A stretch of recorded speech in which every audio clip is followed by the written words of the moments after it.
si je vous fais cette vidéo, c'est pour vous parler de mes dernières lectures que j'ai réussi petit à petit à glisser dans le challenge de Kimi Collection Greek Mythology Book Challenge.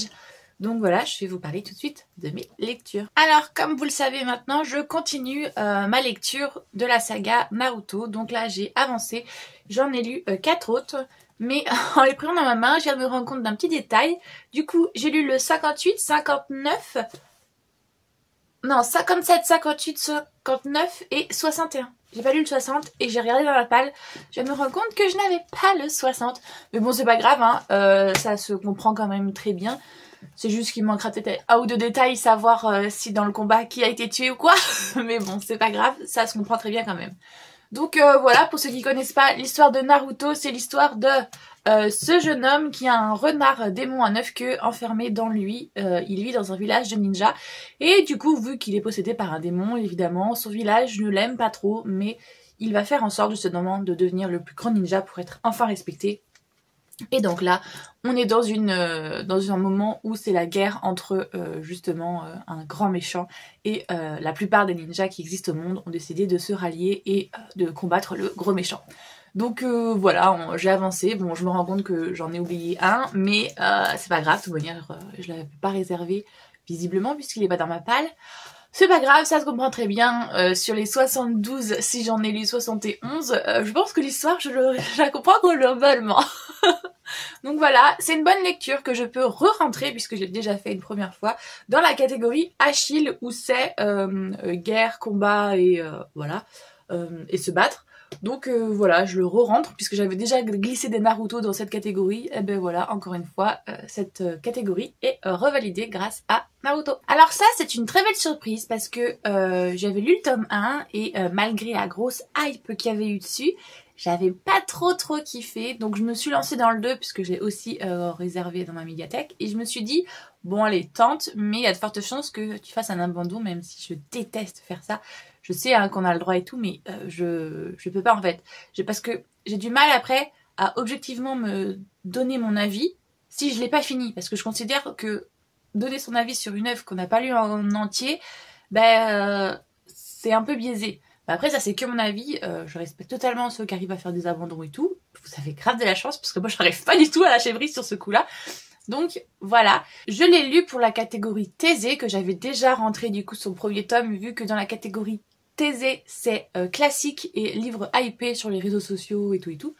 Du coup j'ai réussi à lire Mémoire de la forêt tome 2. On est sur l'histoire de ce renard qui est propriétaire d'une librairie dans une forêt où tous les animaux peuvent écrire des livres et venir les mettre, mais évidemment ils n'existent pas à l'imprimerie comme nous, donc du coup les exemplaires sont la plupart du temps uniques. Donc ils sont assez précieux. Dans le premier tome, on le voit justement avec quelqu'un qui cherche son livre parce qu'il a été vendu et donc du coup cette personne perd ses souvenirs, donc elle aimerait retrouver ce livre. Et dans ce deuxième tome, c'est autre chose, c'est un loup qui arrive et qui se proclame avec preuve à l'appui que c'est lui le propriétaire de la librairie, donc du coup il met le renard à la porte très clairement. Et du coup le renard, il va essayer de retracer l'histoire de sa famille, si oui ou non ils sont les propriétaires de la librairie, puisque d'après son histoire à lui, ils le sont de grand-père en fils, depuis déjà 3 générations.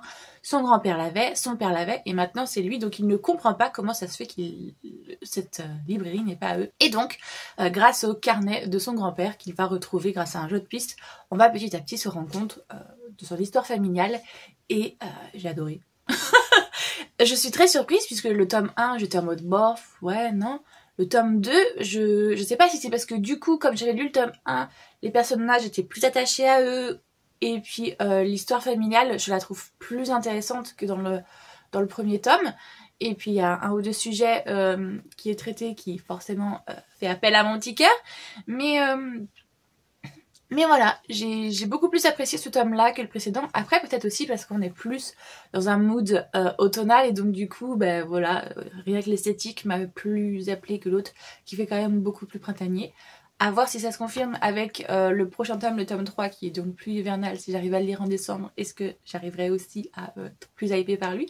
Je sais pas, on verra. En tout cas, c'est une très bonne lecture. J'ai juste un chouïa été dérangée par... comment est traitée la révélation, si je puis dire. Pas Je veux pas spoiler, mais vu que les mariages mixtes entre différentes espèces étaient possibles, j'aurais aimé, vu que ce soit que c'est un livre pour de la jeunesse, que la révélation d'après soit passée aussi, ça passe en fait, que on montre que y a le droit. Parce que comment c'est fait, les personnes se sont cachées et du coup, alors oui, il y a le fait que du coup ça a fait beaucoup de peine à beaucoup de tours autour d'eux, donc du coup ils savaient pas trop comment gérer ça. Mais du coup je suis un peu embêtée parce que les deux se sont retournés vers d'autres personnes et ils ont une vie tout à fait, on va dire, normée.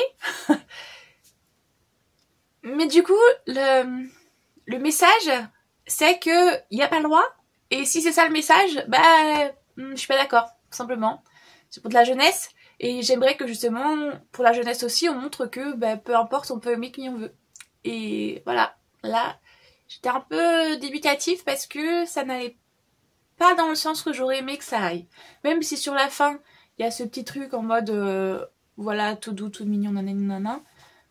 J'aurais aimé que ça aille un chouïa plus loin pour qu'on nous montre que c'est ok. Je revalide la catégorie Circe, qui est la catégorie Witchy, Spooky, Halloween Vibes, avec la lecture de la BD La Marche Brume, qui est l'histoire de cette jeune femme qui va être adoptée par une sorcière et va être élevée après, grâce à elle, grâce à cette sorcière qui va l'adopter, à toute une communauté de sorcières. Et on va voir que elle, malheureusement, n'en est pas une. Elle est une ogresse. Et sur ce monde, il existe ce qu'on appelle justement la brume. C'est une brume, comme son nom l'indique, qui arrive et qui amène avec elle des créatures et qui tue tout simplement la population. Et donc tout le monde essaye tant bien que mal de s'en protéger, aussi bien les humains que les sorcières. Et en plus, il y a une guerre entre les humains et les sorcières, mais ça c'est autre chose. Et donc du coup, on va découvrir cette jeune femme qui se révèle être peut-être quelqu'un qui va réussir justement à sauver le monde de la brume. Je vous en dis pas plus, mais j'ai beaucoup apprécié parce que justement, il y a toute cette communauté là, comme je peux vous montrer sur la page de garde là, de sorcières où c'est très bien fait. Il y a plusieurs sujets qui sont traités, aussi bien de filiation que d'appartenance ethnique. Et puis même il y a un couple, il y a plusieurs couples d'ailleurs qu'on va voir LGBT. Donc forcément, on ne peut que dire oui. Après, on joue quand même sur les gros clichés des sorcières. Ce sont des femmes, voilà, aux mœurs plutôt légères, nanana, peu acariates. Mais sinon, ça passe tout seul et j'ai beaucoup aimé. J'ai hâte d'ailleurs de lire le tome 2 pour voir comment les choses vont se passer, parce que la fin du tome 1 est en mode « Oh non !» T'aimes pas du tout ce qui arrive à ta protagoniste. Et puis, du coup, en regardant un peu pourquoi parce que très clairement, ce graphisme me parlait, mais je savais pas d'où. Et en fait, je suis allée voir tout simplement ce qu'avait fait l'auteur avant, et il a fait Salem, il a fait 1000 peaux de bêtes, et il en a fait encore un autre. Il a fait aussi Morgane, mais celle-là, je l'ai pas encore lue, j'aimerais bien la lire d'ailleurs. Voilà, donc c'est un graphisme et une esthétique qui me plaît de fou malade. Hop, je sais pas si je vous vais le montrer comme ça là.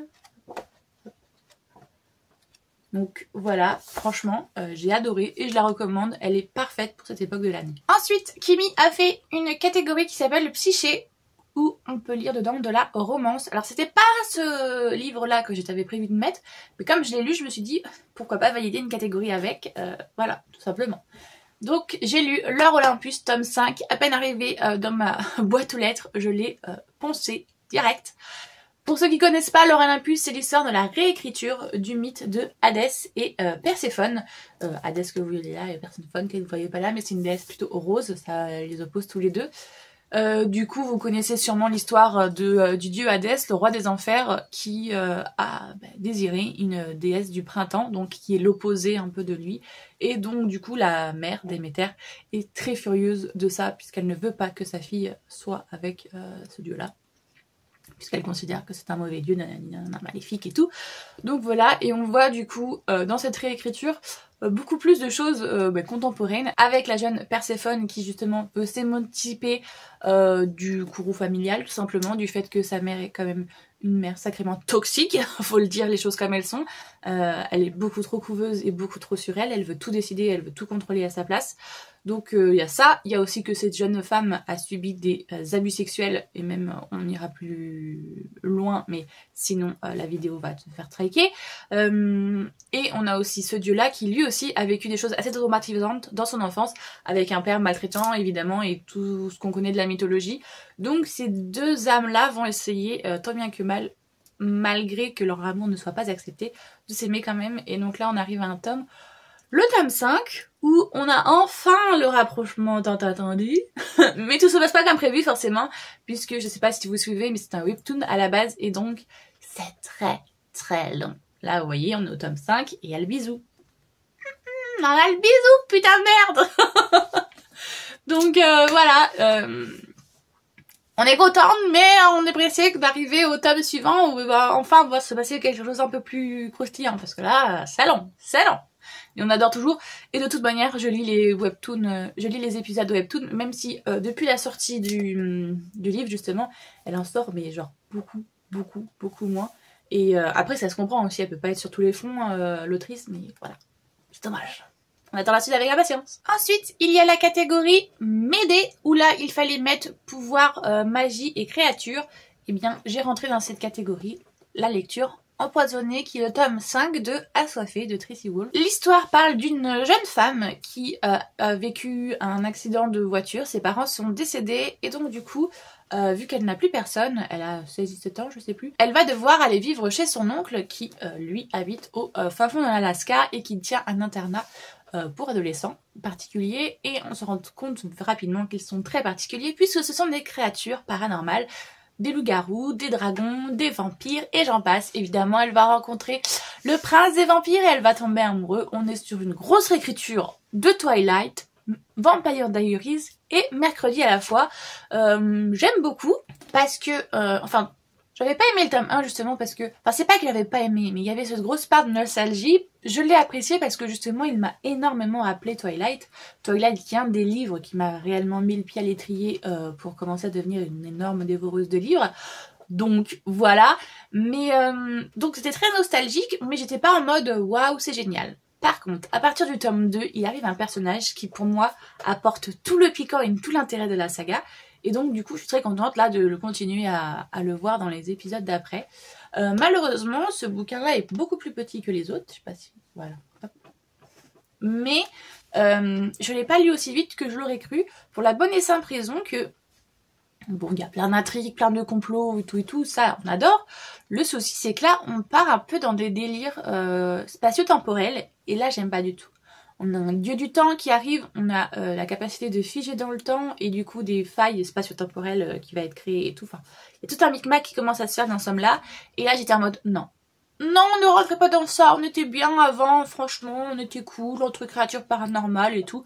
C'était déjà assez, voilà, compliqué. On va pas se ramener avec le multivers et tout et tout. Non, non, non les gars, on a déjà Marvel pour ça, vous leur lire ça. Et donc... voilà, j'étais un peu déçue de ce tome-là par rapport à ça, et qu'on n'avance pas un peu plus dans l'intrigue. Là, ils sont en train de chercher des solutions aux problèmes, mais voilà.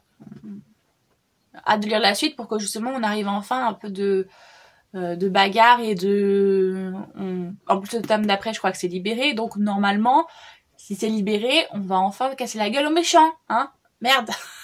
Alors, je suis désolée, hein, je parle un peu du nez dans cette vidéo parce que comme je vous l'ai dit dans une des précédentes, malgré que nous soyons au mois d'octobre, mon voisin a des fleurs en fleurs. Je comprends pas comment c'est possible, mais du coup, bah, qui dit fleurs en fleurs dit pollen. Et voilà, bah, du coup je parle du nez forcément parce que c'est pourtant pas la période. Hein. Je me pensais en paix, mais non, visiblement c'est pas possible. Donc je continue avec la catégorie Minos qu'elle a créée, où il fallait mettre royaume, juge, mort et je sais plus quoi. À la base, j'ai mis Le sang et la cendre tome 3 que je compte bien sûr lire, mais là j'ai fait une lecture qui rentre totalement dans cette catégorie, donc je me suis dit pourquoi ne pas la valider vu que ça rentre dedans avec ça. J'ai lu Glim, donc la saga d'Oren tome 3. Et j'ai plein de choses à dire. Pour ceux qui connaissent pas la saga d'Oren, c'est une réécriture de l'histoire de Midas, le roi au toucher d'or.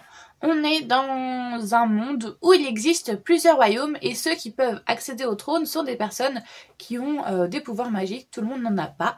Et on suit une jeune femme, Oren, qui est la pouliche favorite du roi Midas, le roi au toucher d'or. On est dans un monde où il y a beaucoup d'intrigues politiques et tout, justement autour des royaumes, parce que le roi Midas veut devenir évidemment le plus grand des rois, il n'en a jamais assez, donc petit à petit on va avoir des guerres entre les différents royaumes, et on suit Oren qui est au milieu de tout ça, qui est une de ses pouliches préférées, pour la simple et bonne raison que c'est la seule personne au monde qui est littéralement tout en or. Tout indique que Midas a réussi à la transformer en or, mais elle est toujours vivante, hein, mais voilà, sa peau est parsemée d'or.